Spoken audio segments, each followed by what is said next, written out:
Kələki Elçibəyin gedişi Azərbaycan tarixi üçün çox önəmlidir və o gün Elçibəy məğlub oldu deyən insanların və sevinən insanların, biz qalib gəldik deyən insanların da özlərinin taleyinə baxmaq lazımdır ki, onlar necə oldu. O günün qalibi qiyamçı Moskvanın uşağı olan Sürət Hüseynovdur.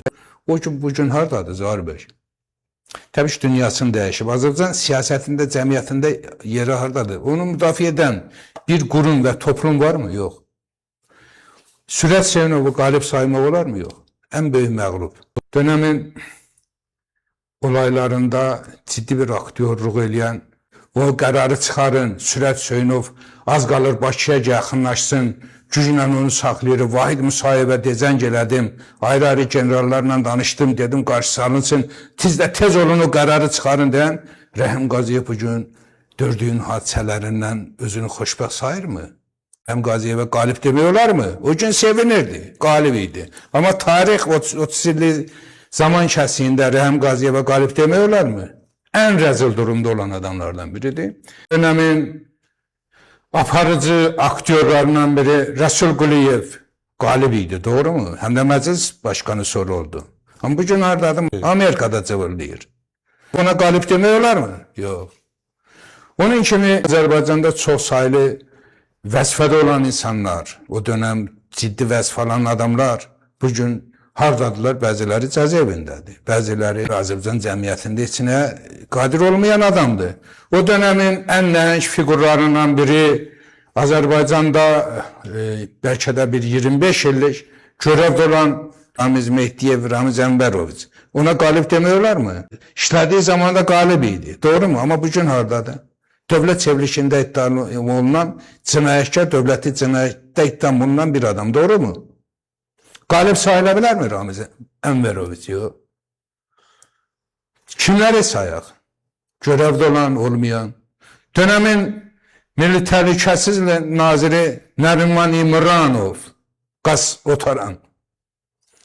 Sürət Hüseynova, daha doğrusu sizlərə zəhər verən adam qalib sayıla bilərmi? Yox.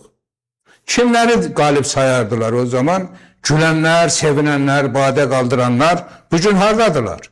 Hələ siyasi xadimlər, qərarlar çıxardan insanlar bugün Azərbaycan siyasətində hardadılar? O dövrün məğlub görünənləri hələ məğlub deyil idi. O dövrün qalib görünənləri hələ qalib deyil idi. Sürət Hüseynov nə etmək istəyirdi? Sürət Hüseynov heç bilmirdi nə istəyir. Ona əmr verdilər, o da əmri icra eləyirdi. Nə etmək istəyən, Azərbaycanda maraqları toqquşan və Azərbaycanı əldən vermək istəməyən, bağımsız Azərbaycan olmasını istəməyən bir Moskva və Moskvanın yanında da Moskva güclərinin əməkdaşlıq etmək istəyən küresel bir güclər var idi. O güclər nə etmək istəyirdi? Küresel güclər dediyimiz tək Moskvanın Tehranda örgütlədiyi güc deyil idi. Batı dünyasının da Tehranda örgütlədiyi güc oradaydı. Türkiyə üzərində örgütlədiyi güc də oradaydı. Fethullah Gülen. Fethullah Gülen çevrilişində, Elçibəyin yıxılmasında, Azərbaycanda dövlətin qurulmaması uğrunda mübarizədə aparıcı fiqurlardan biriydi. Bu baxımdan məsələyə bir bucaqdan yanaşmaq, baxmaq doğru deyil. Və eyni zamanda o günkü günləri Nəzir Əhmədlinin nağıllarında Pənah Hüseynin də ona verdiyi cavablarda axtarmaq doğru deyil.